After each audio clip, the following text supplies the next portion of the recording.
Alright दोस्तों, स्वागत है आपका मेरे और एक नए वीडियो में। तो सोलो लेवलिंग सीजन 2 का 7th एपिसोड आ चुका है और इस एपिसोड में बहुत कुछ रिवील होने वाला है। So now back the episode.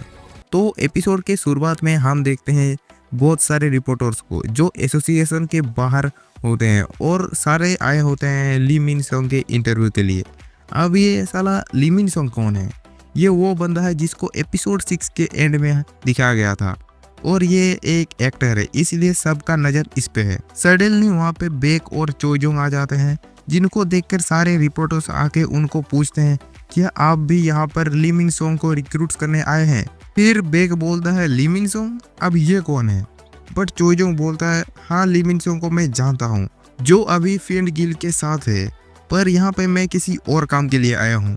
ये सारे मूवमेंट के बाद हम लोग देखते हैं बेक और चोजोंग के बीच में थोड़ा सा बहस हो जाता है। तो बेक बोलता है मैंने सुना है ए रैंक के डंजन में तुम लोगों को बहुत ज़्यादा प्रॉब्लम फेस करना पड़ा। ये सुन के चोजोंग बोलता है हाँ, तुम्हारे व्हाइट टाइगर गिल्ड की तरह इतना भी बुरा नहीं हुआ कि ए रैंक को हंटर को खो रहे हैं रेड गेट के अंदर। बेसिकली ये दोनों लड़ रहे हैं जिनवू के लिए, क्योंकि इन दोनों को पता चल चुका है कि जिनवू बहुत ही ज़्यादा पावरफुल है। आगे इस सब के बाद हम फिर से देखते हैं ली मिन सोंग को, जिसको सारे लोग टीवी पर देख रहे होते हैं। इवन जिनवू की बहन और उसकी फ्रेंड्स भी उसको देख रहे होते हैं और बोलते हैं इस बंदे का लाइफ बहुत ज़्यादा प्राइवेट है और इसने जितने भी लड़की के साथ काम किया है उन सब के साथ इसका अफेयर है। अगेन हम देखते हैं ली मिन सोंग को, जो बोलता है मैं ली मिन सोंग हंटर की पावर अवेकिंग कर लिया है। अभी कुछ टाइम में मैं जाने वाला हूँ अपने रैंक असेसमेंट के लिए। फाइनली इतना लंबा टाइम सोचने के बाद मैंने डिसाइड कर लिया है, मेरे पास जो मिशन है मैं उसे कंप्लीट करूंगा। फिर वो ऐड करता है वो फाइट करने वाला है फेंड गिल्ड के मास्टर के अंडर रह के।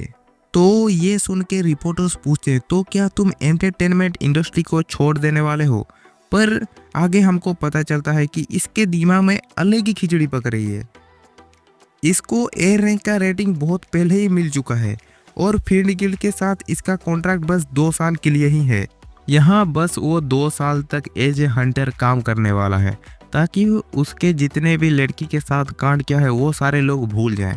जब लोग सारे चीज़ें भूल जाएंगे वो वापस आएगा एंटरटेनमेंट इंडस्ट्री में अपने नए ए रैंक हंटर के अचीवमेंट के साथ और भी ज़्यादा रेस्पेक्ट पाने के लिए। और आगे हम देखते हैं वहाँ पे जिनवू आ जाता है और गार्ड उसे वहीं पे रोक लेता है। तभी पीछे से चेयरमैन गो आके बोलते हैं ये मेरा गेस्ट है। फिर ली मिन सोंग को बोलते हैं क्या हम लोगों ने तुमको रिक्वेस्ट नहीं किया था कि इस टाइम पर ऐसे प्रेस कॉन्फ्रेंस यहाँ पर मत रखना? और इसी के साथ ली मिन सोंग का फटता हुआ फिर जिनवू गो के साथ अंदर चला जाता है और जाते ही हम देखते हैं बेक और चोजोंग को, जो पहले से ही वहाँ पर होते हैं। फिर जिनवू को एक रूम के अंदर लेके पूछते हैं तुम कौन सा एबिलिटी यूज कर सकते हो। आगे जिनवू एक शैडो सोल्जर को समन करता है। देन गो बोलता है आई नो तुम इससे ज्यादा समन कर सकते हो, तो करके दिखाओ। फिर जिनवू बहुत सारे शैडो सोल्जर्स को समन कर लेता है और बोलता है मैं ऐसे और 100 सोल्जर्स को समन कर सकता हूँ, जो सुन के सारे शौक हो जाते हैं। बाहर से बेक और चोजोंग भी शौक हो जाते हैं।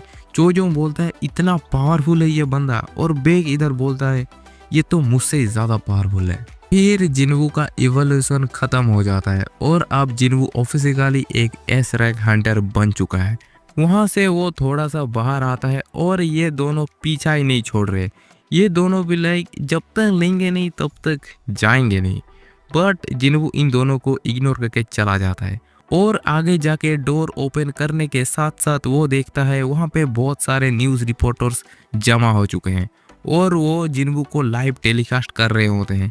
और हम लोग देखते हैं बहुत सारे अलग अलग लोगों के रिएक्शन, जैसे माइनिंग टीम का रिएक्शन। ये बंदा बोल रहा होता है मुझे पक्का पता है ये टीवी पर इसलिए क्योंकि इसने किसी को मार दिया है, पर आगे ये शौक हो जाता है ये एक एस रैंक हंटर है। फिर हम जूही का रिएक्शन देखते हैं, रिटायर्ड हंटर्स का रिएक्शन देखते हैं और चाहिन का भी। फिर हमें जिन्हो का सीन दिखाया गया, जहाँ पे जिन्हो अपने बाप से बोलता है मैं जिन्हो को मना नहीं पाया अपने गिल्ड में ज्वाइन होने के लिए। उसका बाप बोलता है कोई बात नहीं, अब तुम्हें सब कुछ संभालना पड़ेगा। जिन्हो फिर मना कर देता है। वो बोलता है मैं जिन्हो के गिल्ड को ज्वाइन करने वाला हूँ। ये सुन के जिन्हो के बाप जिन्हो को थोड़ा सा गाना सुनाते हैं।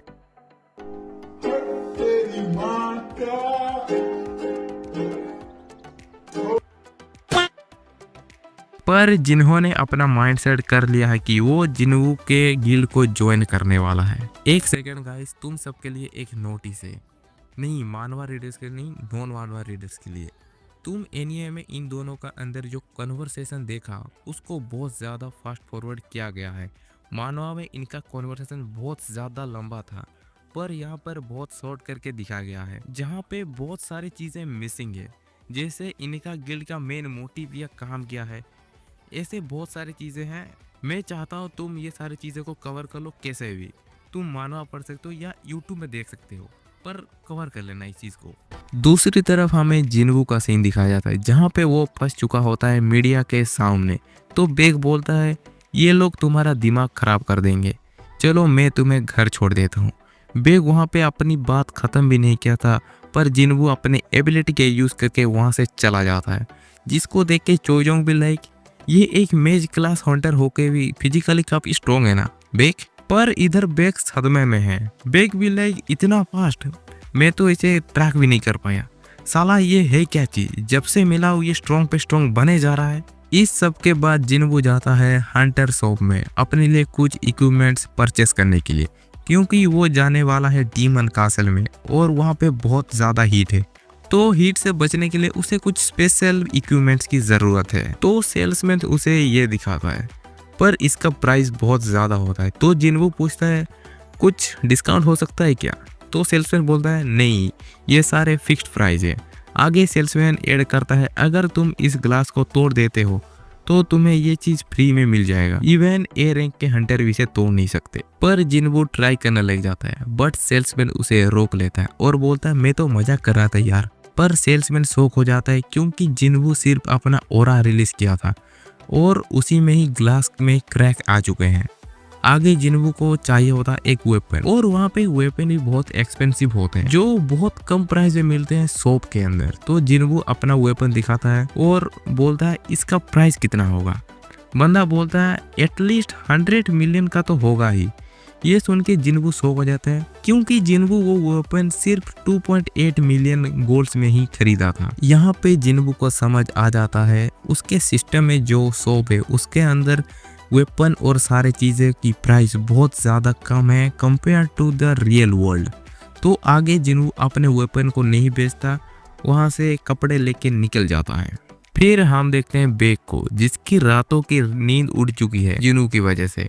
वो हर टाइम जिन्हो के बारे में ही सोच रहा है। और दी अदर साइड हम देखते हैं जिन्हा को, जो काफी परेशान है बिकॉज जिन्हो टीवी पर आने के बाद ही रिपोर्टर्स और मीडिया वाले उनके घर के बाहर आके उनको परेशान कर रहे हैं। आगे वहाँ पे जिन्हो आ जाता है। जिन्हो वहाँ पे बहाना बना देता है कि मैं 1 हफ्ते तक बाहर रहूंगा इस बंदे के साथ। फिर रात हो जाती, जिन्हो अपने एक सोल्जर को जिन्हा के साथ रहने को ऑर्डर देता है और कुछ सोल्जर्स को पेट्रोलिंग करने भेज देता है। अगले दिन जिन्हो डीमन कासल में चला जाता है और जितना भी इक्विपमेंट उसने खरीदा था वो सारे वो पहन लेता है। और उसके सामने एक क्वेस्ट मिशन आता है, वहाँ पे लिखा था उसको डीमन कासल के हाईएस्ट फ्लोर पे जाके डीमन किंग बेरन को डिफीट करना है और उसके सोल को कलेक्ट करना है। फिर हमें जिन्हो के बाप का सीन दिखाया जाता है, जहाँ पे वो हॉस्पिटल में एडमिट होते हैं और उनको इंटरनल स्लम्बर नाम का एक डिजीज हुआ है। इस डिजीज से पेशेंट इंटरनल स्लीप में चला जाता है, वो कभी उठता ही नहीं है। बट जिन्हो का बाप ठीक इसलिए है क्योंकि उसके ऊपर अलग इक्विपमेंट से ट्रीटमेंट कर रहे हैं। जिन्हो का बाप पूछता है मुझे ये बीमारी कैसे हुई, तो डॉक्टर बोलता है जिन लोगों के अंदर लो मैजिक पावर रजिस्ट्रेशन होता है और लॉन्ग टाइम तक किसी मैजिक पावर के कांटेक्ट में रहने से ये डिजीज होता है। आगे डॉक्टर पूछता है आपके फैमिली या रिलेटिव्स में कोई हंटर है। जिन्हो का बाप बोलता है हाँ मेरा बेटा हंटर है। इससे पता चलता है ये बीमारी उनको कैसे हुई। आगे जिन्हो का बाप रिक्रिएट करके बोलता है ये एक ऐसी दुनिया है जहाँ पे मैजिक तो एग्जिस्ट करता है, पर मेरे पास मैजिक रजिस्ट्रेशन पावर ही नहीं है। इसका मतलब क्या मैं इस दुनिया से ही एलिमिनेटेड हो चुका हूँ। फिर आता है पूरे एपिसोड का बेस्ट मोमेंट। हम देखते हैं इन दो लोंडो को जिनके सामने होता एक जीता जागता एंड। बिल्कुल जेजू आइलैंड आने वाला है। फिर हम देखते हैं जिनबू को जो फ्लोर पे फ्लोर कंप्लीट कर रहा होता है अपने सोल्जर्स को अलग अलग टीम में डिवाइड करके। फिर सडनली वो नोटिस करता है उसके सोल्जर को कोई तेजी से खत्म कर रहा है, स्पेशली लो रैंक सोल्जर्स को, और उसका नेक्स्ट टारगेट होता है टैंक।